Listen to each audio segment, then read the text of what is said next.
नमस्कार। आज हम कक्षा 9वीं में जो प्रश्नावली 1.3 है उसके आगे अध्ययन करेंगे। अब 1.3 के आगे वाला बिंदु है हमारे संख्या रेखा पर वास्तविक संख्याओं का निरूपण।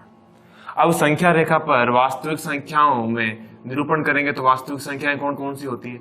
एक तो हो जाएगी परिमेय संख्या, दूसरी हो जाएगी अपरिमेय संख्या। अब जो परिमेय संख्या है इनको भी हम यह भी दो प्रकार की, एक जो उसमें परिमेय संख्या है जिनका दशमलव प्रसार शांत होता है, एक वो परिमेय संख्या है जिनका दशमलव प्रसार अशांत होता है। तो अभी हम केवल यहाँ वास्तविक संख्या में कौन पढ़ेंगे, परिमेय संख्या को संख्या रेखा पर किस प्रकार दर्शा सकते हैं, और इसके आगे वाले बिंदु में हम अपरिमेय संख्याओं को संख्या रेखा पर किस प्रकार दर्शाते हैं वो देखेंगे। तो यहाँ जो हमारा प्रश्नावली 1.4 है उसका जो पहला क्वेश्चन है, पहले क्वेश्चन में हमें कहा गया है कि 3.765 आपको इसे संख्या रेखा पर दर्शाना है। तो हमने यहां संख्या रेखा ली,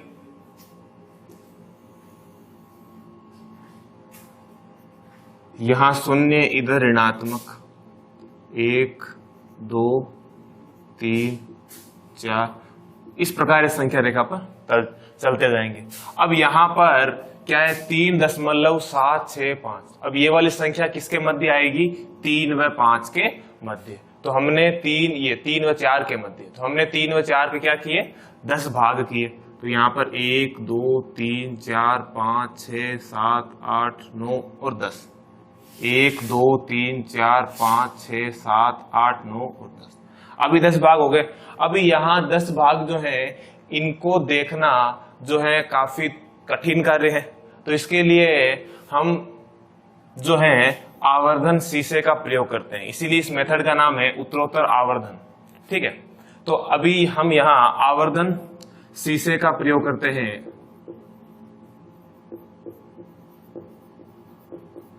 आवर्धन शीशे की सहायता से यह जो भाग है हमें बड़ा दिखाई देगा। तो ठीक है, तो हमने इस वाले भाग को यहां नीचे इस प्रकार से लिख दिया, 3 से 4 के मध्य। तो इसके हमने 10 भाग किए, 1 2 3 4 5 6 7 8 9 और 10 भाग हो गए। अब यहाँ इसके मध्य कौन होगा, 3.765 इसके मध्य होगा। तो ये पहला वाला तो 3.0 3.1 ये 2 3 4 5 6 ये 7। तो यहां पर कौन आएगा, 3.7। हमें क्या चाहिए, 3.765। तो ये किसके मध्य होगा, 3.7 व 8 के मध्य। तो अब हमने इसके मध्य 10 भाग किए। अब उनको भी देखने के लिए हमने किसका प्रयोग किया, आवर्धन शीशे का प्रयोग किया। तो इस वाले भाग को मैं इधर नीचे लिख देता हूं, 3.7 यहां 3.8।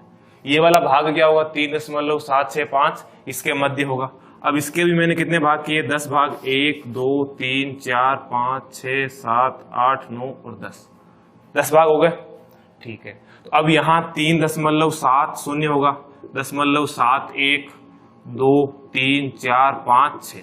तो यहाँ पर कौन होगा, 3.76 किस जगह, इस जगह। और यहाँ कौन होगा, 3.77। तो अभी हमें जो चाहिए 3.765, ये क्या होगा, इन दोनों के मध्य होगा। तो हमने क्या किया, इसको देखने के लिए पुनः आवर्धन जो शीशा है उसका प्रयोग किया, और हमने इसके भी कितने भाग किए, 10 भाग। तो ये हो गया 3.76 3.77। तो यहाँ इसके भी 10 भाग किए, 1 2 3 4 5 6 7 8 9 और 10। अभी 3.71 यहाँ 2, मतलब यहाँ 0 होगा, यहाँ 1 2 3 4 और 5। तो यहाँ पर क्या आ गया, 3.765। तो अब इस संख्या को हमने संख्या रेखा पर दर्शाने के लिए किसका प्रयोग किया, आवर्धन शीशे का। इसीलिए यह जो पूरा जो मेथड है इसे कहते हैं उत्तरोत्तर आवर्धन प्रक्रम। ठीक है, अब यह तो रही बात जो परिमेय संख्या शांत दशमलव प्रसार है। अब जिनका दशमलव प्रसार अशांत होगा वो तो इस प्रकार चलती जाएंगी, पर उनमें भी हमें निश्चित संख्या तक, जैसे कि इसमें बोल दिया कि 4 दशमलव स्थानों तक, मतलब ये जो संख्या है इसके दशमलव के 4 स्थानों तक क्या करना है, आपको संख्या रेखा पर दर्शाना है। तो देख लेते हैं इसका दूसरा क्वेश्चन।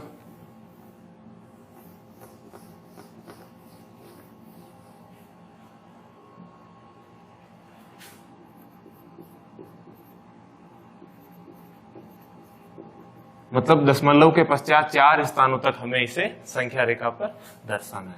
तो वही बात, सबसे पहले हमने यहां संख्या रेखा ली, यहां 0 इधर माइनस, यहां 1 2 3 4 ये 5, 4.26 किसके मध्य आएगा, ये वाला भाग 4 व 5 के मध्य। तो मैंने इस वाले भाग को क्या किया, इधर लिख दिया 4 और ये 5। आवर्धन शीशे का प्रयोग किया, मैंने इसके 10 भाग कर दिए, 1 2 3 4 5 6 7 8 9 और 10।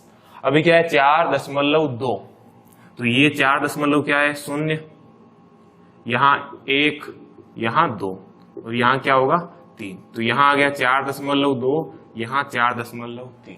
अब ये वाला भाग क्या होगा, इसके मध्य होगा। तो इस वाले के भी क्या किया मैंने 10 भाग, तो यहां करना कठिन है, मैंने इसको संख्या रेखा पर अलग से लिख दिया।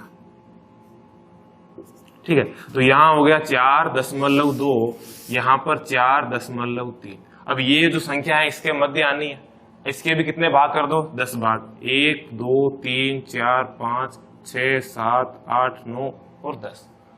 अभी क्या है 4.2, यहां क्या होगा 0, यहां 4.2 1 2 2 2 3 2 4 2 5 2 6, तो यहां पर क्या आएगा 4.26, यहां आएगा 4.27। तो अब ये वाला भाग क्या होगा, इन दोनों के मध्य आएगा। तो मैंने इसके भी कितने भाग किए पुनः, मैंने इसके पुनः 10 भाग किए, तो यहां हो गया 4.26, यहां 4.27। अब इसके पुनः 10 भाग कर दीजिए, तो 1 2 3 4 5 6 7 8 9 और 10 भाग हो गए। अब इसके पश्चात यह जो है 4.260, यहां 1 2 3, तो यहां क्या आएगा 2, तो यहां आ गया 4.262 और यहां क्या आ जाएगा 4.263। अब ये वाला भाग क्या होगा, इन दोनों के मध्य, तो इन दोनों को क्या कर दीजिए आप, पुनः 10 भाग कर दीजिए और आवर्धन शीशे का प्रयोग करिए। तो हमने यहाँ लिखा 4.262 और यहाँ लिखा 4.263। अब इसके पुनः 10 भाग कर दीजिए, 1 2 2 3 4 5 6 7 8 9 और 10। अभी क्या है 4.262, ये क्या होगा 0, ये 1, ये 2, ये 3, ये 4, ये 5 और ये 6, तो यहाँ क्या आ जाएगा 4.2626। तो हमें 4 स्थान तक बोला था, तो इसका संख्या रेखा पर ये वाला स्थान होगा। तो इस प्रकार आप चाहे शांत हो या अशांत उनको दर्शा सकते हैं, लेकिन अशांत को निश्चित दशमलव स्थानों तक जो आपको बोले, यदि अनिश्चित के लिए बोला है तो आप लिख दीजिए, इस प्रकार ये आगे चलता ही जाएगा। तो ठीक है, तो हमारी प्रश्नावली 1.4 पूर्ण हुई। तो अब इसके पश्चात 1.5 से पूर्व हम यहां जो वास्तविक संख्याएं हैं उन वास्तविक संख्याओं पर संक्रियाएं देख लेते हैं। संक्रियाओं का तात्पर्य कि हमने पूर्व की कक्षा में परिमेय संख्या के बारे में अध्ययन किया होगा। अब परिमेय संख्याओं में आपके जो योग, व्यवकलन, गुणा एवं भाग, इन सभी में क्या था, यदि आप दो संख्याओं का योग करें, कहने का तात्पर्य मैंने a व b को जोड़ा, यदि a व b दो परिमेय संख्या है तो c भी मेरे को क्या प्राप्त होगी, परिमेय संख्या ही प्राप्त होगी हमेशा। तो ये क्या था, परिमेय संख्याओं के लिए योग, व्यवकलन, गुणा व भाग चारों में क्या था, समवृत था। समवृत मतलब कि जो आप संख्या ले रहे हैं आपको पुनः वही संख्या प्राप्त हो रही है। तो ठीक है, तो यहां केवल भाग के अंदर जो आप a बटा b लेते हैं, उस स्थिति में b की वैल्यू यदि आप 0 ना लें यदि b का मान आप शून्य को छोड़ दें तो ये योग, व्यवकलन, गुणा व भाग चारों के लिए क्या है? समवृत्त है। तो ठीक है, तो ये तो रही बात परिमेय संख्या की। यदि हम अपरिमेय संख्या की बात करें, अपरिमेय संख्या कहते हैं यदि a व b दो अपरिमेय संख्या है, यदि मैं इनको जोड़ूं तो क्या मेरे को c हमेशा अपरिमेय संख्या प्राप्त होगी क्या? निश्चित नहीं है। मान लीजिए मैंने यह a कोई परिमेय संख्या ले ली √3, फिर प्लस मैंने यहाँ b जो है यह कोई परिमेय संख्या ले ली, अपरिमेय संख्या, ये भी अपरिमेय, यह भी अपरिमेय, तो दोनों अपरिमेय। तो मैंने इन दोनों को जोड़ा तो मुझे क्या प्राप्त हुआ? क्या c अपरिमेय प्राप्त हो गया? देखिए प्लस माइनस माइनस √3 दोनों क्या हो गए? कट गए। तो मुझे क्या प्राप्त हुआ? c की वैल्यू 0 परिमेय है, अपरिमेय है क्या? नहीं, परिमेय है। अब मान लीजिए इसी प्रकार यदि यह प्लस का होता तो मुझे क्या प्राप्त होता? ये दोनों आपस में कटते नहीं, क्या आता? 2√3, और 2√3 क्या है? अपरिमेय संख्या। तो निश्चित नहीं है। तो अपरिमेय संख्या है, इसमें जो योग, व्यवकलन, गुणा व भाग चारों के लिए आप इन्हें जोड़ेंगे तो या तो आपको अपरिमेय संख्या प्राप्त होगी या परिमेय। तो निश्चित नहीं है, परिमेय भी प्राप्त हो सकती है, अपरिमेय भी प्राप्त हो सकती है। तो इसके लिए क्या है? समवृत्त नहीं है। अब इन अपरिमेय जो संख्या है, यह संख्या मोस्टली वही होती है जो रूट के अंदर पूर्ण भाज्य नहीं हो, जैसे √2, √3, इस प्रकार जो भी संख्या है। तो इन संख्याओं को, तो ये बिंदु हमारा पूरा हुआ। अब इन संख्याओं को आपको संख्या रेखा पर दर्शाना है। तो परिमेय संख्याओं को हमने देख लिया था। अब अपरिमेय संख्याओं को किस प्रकार दर्शाते हैं? तो मान लीजिए केवल √2 है। अब इसको संख्या रेखा पर दर्शाने के लिए मैंने कहा ये मैंने संख्या रेखा ली, यहां 0 इधर ऋणात्मक, यहां 1, यहां 2। √2 को दर्शाना है तो मैंने इस बिंदु को जो है a ले लिया, इसको मैंने b ले लिया, और इसके मध्य की दूरी कितनी हो गई? 1 इकाई हो गई। ये दूरी कितनी हो गई? 1 इकाई। फिर मैंने कहा कि b पर मैंने लंब खींचा, b पर लंब खींचने के पश्चात बिंदु b से इस पर चाप काटा, मैंने क्या नाम दिया उसको? c। 1 इकाई का, या 1 एकक, या 1 इकाई, मतलब जो भी आप इकाई ले रहे हैं, जो इकाई इसके लिए ले रहे हैं वही इकाई इसके लिए भी लेनी है आपको, ठीक है। अब इसके पश्चात यह 1, यह 1, अब मैंने c को क्या किया? a से मिलाया, तो इसकी वैल्यू कितनी प्राप्त होगी? √2। कैसे? यह जो है हमारा पाइथागोरस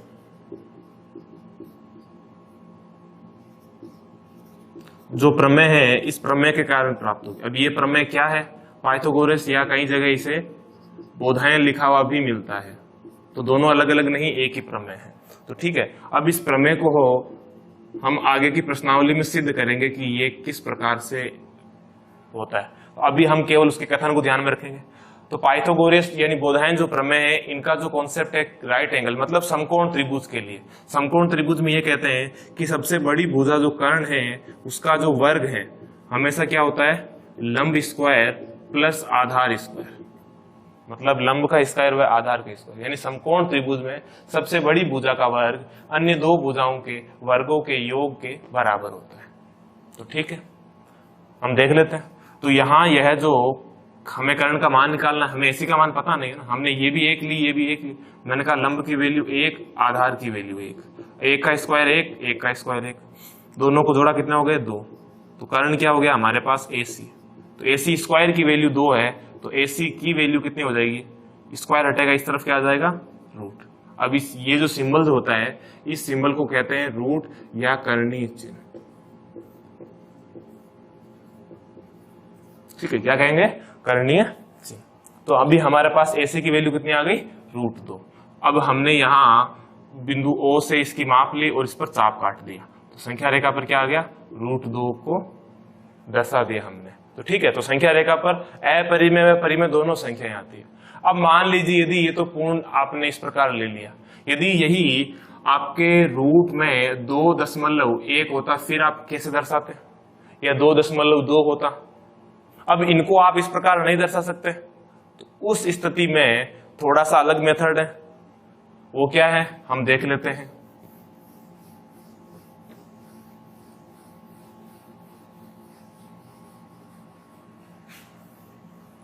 उस स्थिति में आपको कहते हैं कि मान लीजिए आपने जो संख्या ली है, मान लीजिए मैंने यहाँ रूट में कुछ भी ले लिया, जैसे फॉर एग्जाम्पल 8.3, मैंने इसको क्या मान लिया x, मतलब मुझे इस वाली को संख्या रेखा पर दर्शाना है, यानी रूट 8.3 को दर्शाओ या x को दर्शाओ, दोनों एक ही बात है। ठीक है, तो मैंने कहा कि मैंने कोई एक रेखा ली, लेने के पश्चात इस रेखा पर बिंदु A अंकित किया, अंकित करने के पश्चात 8.3 जो है इसके अंदर की वैल्यू जो है 8.3, मैंने इस 8.3 को दर्शाया।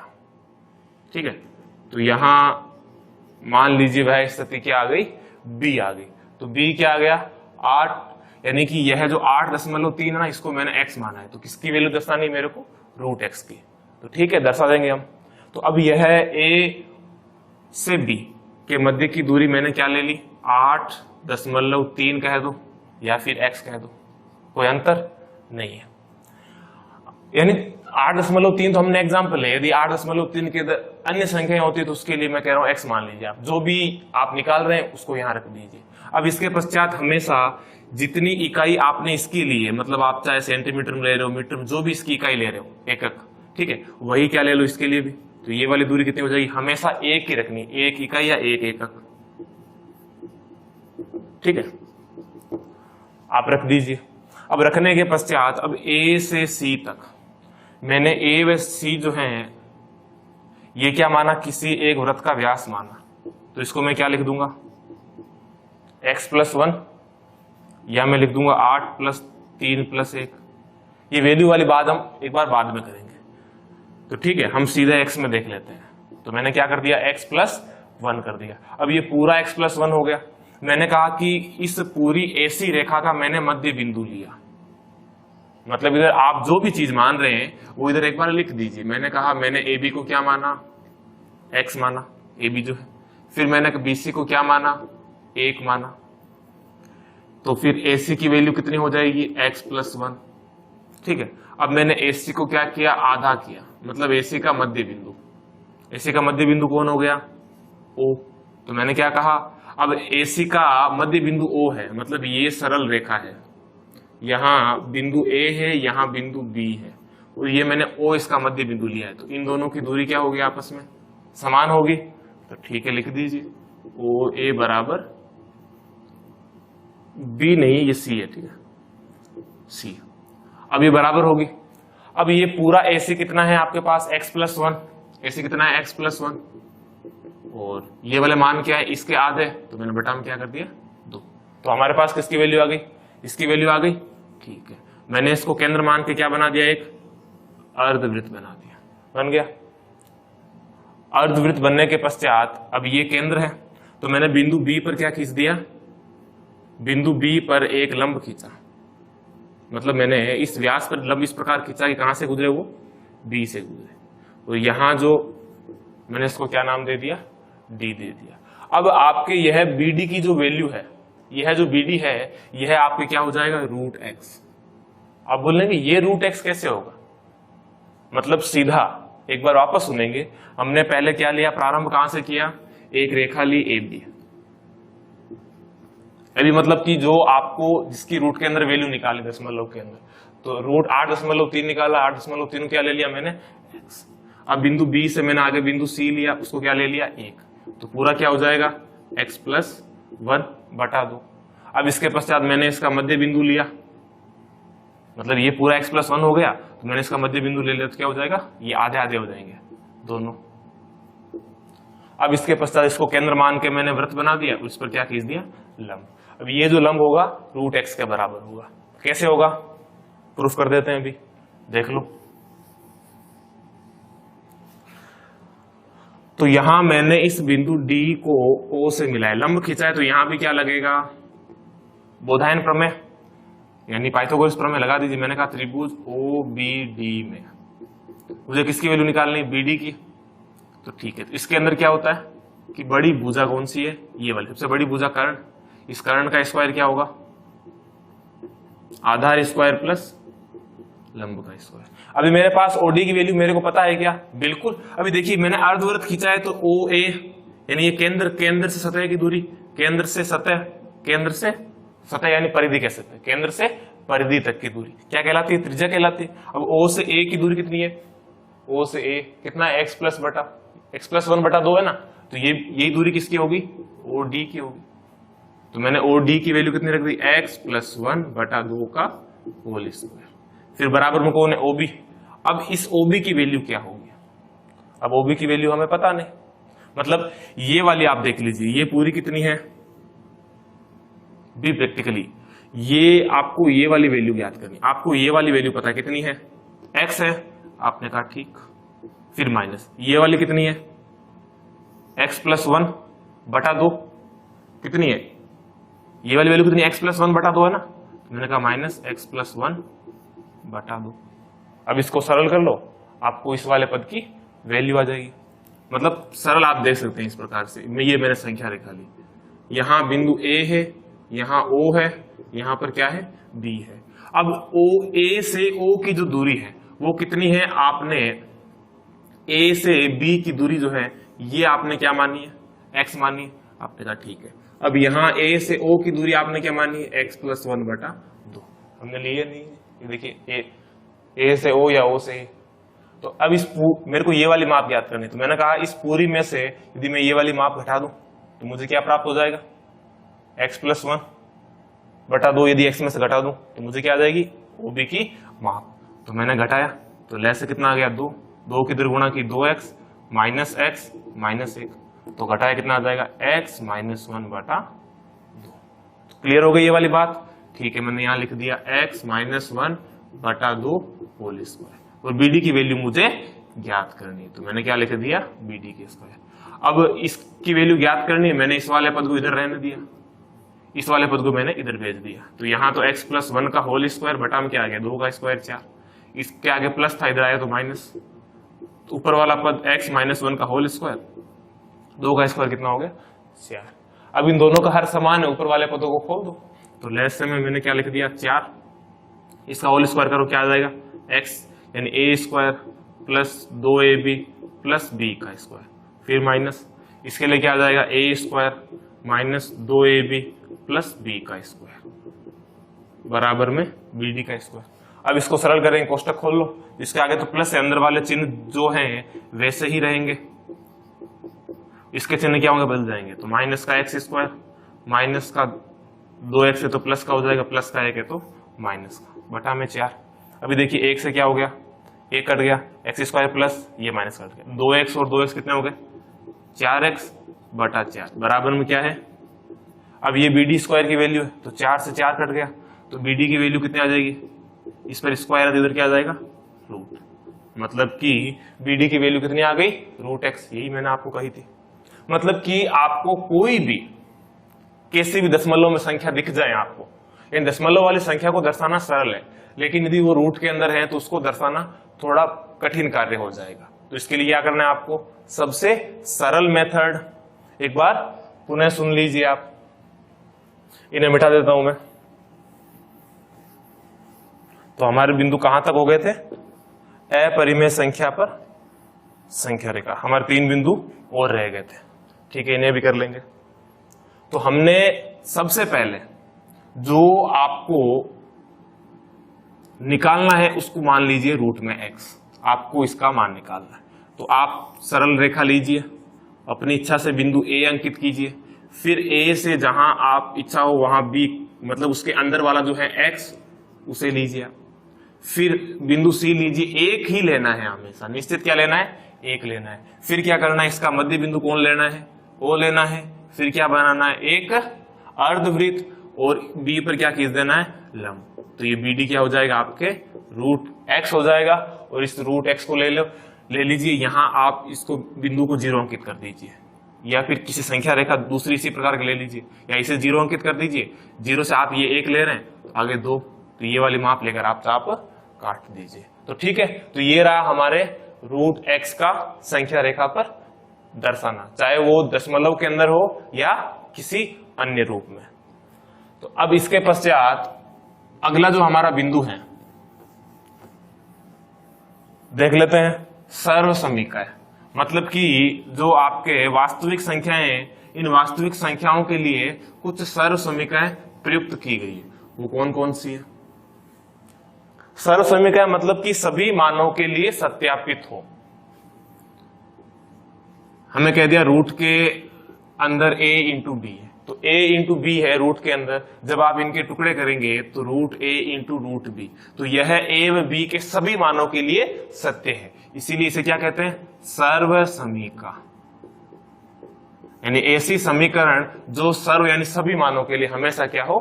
सत्य हो। तो अब इसी प्रकार मान लीजिए कि रूट a बटा बी हो, तो आप उसे क्या लिख देंगे कि रूट a बटा में रूट बी, यानी दोनों को अलग अलग भी लिख सकते हैं। लेकिन प्लस के अंदर इस प्रकार हो गया तो आप उसे अलग नहीं लिख सकते हैं। प्लस और माइनस में ऐसा नहीं होता है, इस बात का विशेष ध्यान रखेंगे। तो ठीक है, अब इसके पश्चात आगे वाली जो एक दो सर्व समीकरण और ध्यान में रखेंगे हम, जैसे कि root a plus root B है, ठीक है, और root a minus root B है। तो इसे आप क्या लिखेंगे? यानी पूर्व की क्लास में हमने अध्ययन किया है कि a प्लस बी और a माइनस बी, तो आप इसे क्या लिखते थे? a का स्क्वायर माइनस b का स्क्वायर। इसी प्रकार root a plus root B और root a minus root B, तो हम क्या लिखेंगे? रूट a का स्क्वायर माइनस रूट b का स्क्वायर। और किसी संख्या पर वर्गमूल और घात 2 हो तो आपस में क्या होते हैं? वो हट जाते हैं। क्या होते हैं? हट जाते हैं, क्योंकि वर्गमूल का मतलब क्या होता है? घात 1/2 और उसका स्क्वायर। घात पर घात होती है तो क्या होती है? उनकी गुणा होती है, तो 2 से 2 कट गया, घात कितनी आ गई? 1। किसी संख्या पर घात लगी हुई नहीं मतलब कि वहां 1 है। अब ये वाला जो कॉन्सेप्ट है हम अंतिम जो हमारा बिंदु है घातांक नियम में देख लेंगे, ठीक है। तो अब ये सर्व समीकरण हो गई। अब इसके पश्चात मान लीजिए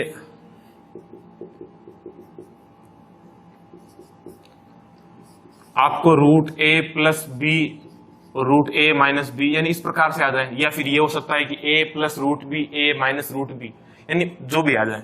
तो वही बात, तो रूट a प्लस बी, तो आप रूट a का स्क्वायर माइनस b का स्क्वायर, तो रूट a का square a minus b square. यदि मान लीजिए a प्लस रूट बी होता तो क्या होता?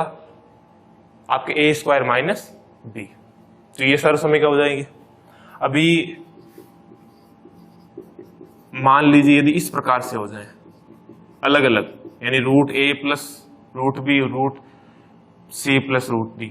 अब इनको खोलने का तरीका वही बात, आप रूट a की इन दोनों से गुणा कर दीजिए, तो आप क्या लिखेंगे? रूट a c, फिर प्लस अब रूट a की से कर दीजिए तो रूट a d, फिर b की कर दीजिए तो root B C plus root B D. तो ये क्या होगा? इसका प्रसार हो गया।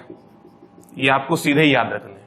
अब इसी प्रकार यदि root a plus root B का होल स्क्वायर आ जाए तो अब a प्लस बी का जो होल स्क्वायर होता है वही इनका करना है। उसमें क्या होता है? a का स्क्वायर। अभी a को क्या मानना है आपको? रूट a मानना है, तो a का स्क्वायर प्लस 2, ये a, ये b, ये b का स्क्वायर। तो यहाँ क्या हो जाएगा?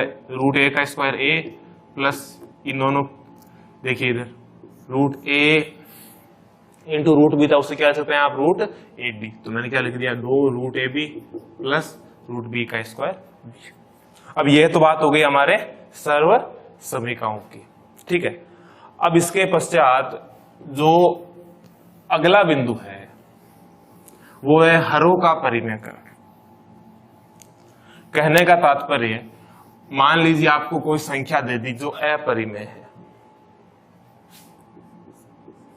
मैंने कहा 1/रूट। अब केवल रूट 2 आता, रूट दशमलव केवल अंश में आता, तो उसको दर्शाना सरल कार्य था। अब इसको आप कैसे दर्शाएंगे? तो पहले आप रूट 2 ये बटा में दर्शाना कठिन कार्य है, तो अब इसको सरल रूप से संख्या रेखा पर दर्शाने के लिए हम क्या करते हैं? हर का परिमेयकरण। कहने का तात्पर्य, इसका जो हर है हम इसको क्या कर देते हैं? एक परिमेय संख्या। देखिए हर का परिमेयकरण का मतलब होता है, परिमेयकरण का तात्पर्य होता है कि हर को परिमेय बनाना। परिमेय कैसा बनेगा? मतलब कि इस रूट को हटाना। अब रूट 2 कैसे हटेगा? जब हम रूट 2 की ही गुणा करेंगे। तो अब इसके नीचे तो कर नहीं सकते हैं, तो हमने भी क्या कर दी, इसके ऊपर भी कर दी। मैंने क्या लिखा, √2/2। अब ये क्या हो गया, हर का परिमेयकरण। अब आप √2 को दर्शा के उसकी जो भी स्थिति जहां आए उसमें आप 2 का भाग लगा दीजिए, तो सरल कार्य हुआ नहीं हुआ, हो गया। तो ठीक है, तो अब ये इसीलिए हरों का परिमेयकरण हम काम में लेते हैं। क्यों, ताकि हर कभी अपरिमेय हो जाए उसको परिमेय बनाने के लिए। यदि मान लीजिए यहां पर 2 संख्याएं होती, तो इस स्थिति में क्या करते हम, अब 2 संख्या ही वो प्लस के अंदर होगी। यदि गुणा के अंदर है तो आप उसी संख्या की उसी से कर दीजिए, और प्लस माइनस के अंदर है तो विपरीत चिन्ह से उसी संख्या की गुणा कीजिए। मतलब अब इसको मैं परिमेय कैसे बना सकता हूं, आपने देखा होगा हमने प्रमेय का यूज किया था, हमने सर्वसमीका लिखी थी। वो सर्वसमीका हमने इसीलिए लिखी थी, आया था नहीं आया था, मतलब रूट के अंदर क्या था, a+b। अब ये रूट में a+b अपरिमेय से परिमेय कैसे बना, प्लस के अंदर था, ये मान लीजिए माइनस के अंदर था। यदि प्लस के अंदर था तो हमने इसी पद की किससे गुणा करवाई, माइनस से, तो क्या बन गया, परिमेय। यदि इस प्रकार होता तो माइनस वाले की हमने किससे गुणा करवाई, प्लस से, तो क्या बन गया, परिमेय। ठीक है, अब हमारा जो आज का अंतिम बिंदु है वो है घातांक नियम। घातांक में कोई बड़े नियम नहीं है। जैसे यहां 2 संख्याएं गुणा के अंदर, इनके आधार समान है, यानी परिमेय यानी वास्तविक संख्याएं a। अब इनके आधार समान है तो घाते आपस में क्या हो जाएगी, जब भी दोनों गुणा में हो, आधार समान हो तो घाते क्या होगी, जुड़ जाएगी। ठीक है, और यदि इसी प्रकार आधार समान हो और भाग के अंदर हो तब क्या हो जाएगा, घाते घट जाएगी। तो क्या हो जाएगा, ax - y। घटती क्यों है, क्योंकि ये जो भाग के रूप में आपकी जो लिखी हुई है, जब हम इसे ऊपर की तरफ लेके आते हैं तो इसकी घात क्या हो जाती है, ऋणात्मक हो जाती है। यानी घात प्लस की है तो ऊपर आई किसकी हो जाएगी, माइनस की। अब ये दोनों आधार समान है, घाते क्या होगी, जुड़ जाएगी। अब जुड़ेगी कैसे, ये तो पहले से माइनस है, तो क्या हो जाएगा, x - y। ठीक है, अब इसी प्रकार मान लीजिए कोई भी पद है, यदि किसी वास्तविक संख्या के घात पर घात है तो क्या हो जाएगी, उन दोनों घातों के आपस में क्या हो जाएगी, गुणा हो जाएगी। ठीक है, अब यदि इसी प्रकार यदि घाते समान हो, आधार अलग अलग हो, तो आधार की गुणा कर दो, घाते क्या हो जाएगी, कोमल। लेकिन प्लस के अंदर ऐसा नहीं होता है। मान लीजिए ये केवल गुणा में भाग के अंदर भी होगा। ठीक है, गुणा में इस प्रकार तो गुणा में आ जाएगा। यदि मान लीजिए ये भाग के अंदर है तो क्या हो जाएगा, a/b घात कोमल आ जाएगी। लेकिन प्लस माइनस में ऐसा नहीं होता है। तो हमारी प्रश्नावली जो 1 है, इसके अंदर जो महत्वपूर्ण जो बिंदु है वो यहीं पर समाप्त हुए। प्रश्नावली 1.5 व 6 जो है हम अगले वीडियो में देख लेंगे।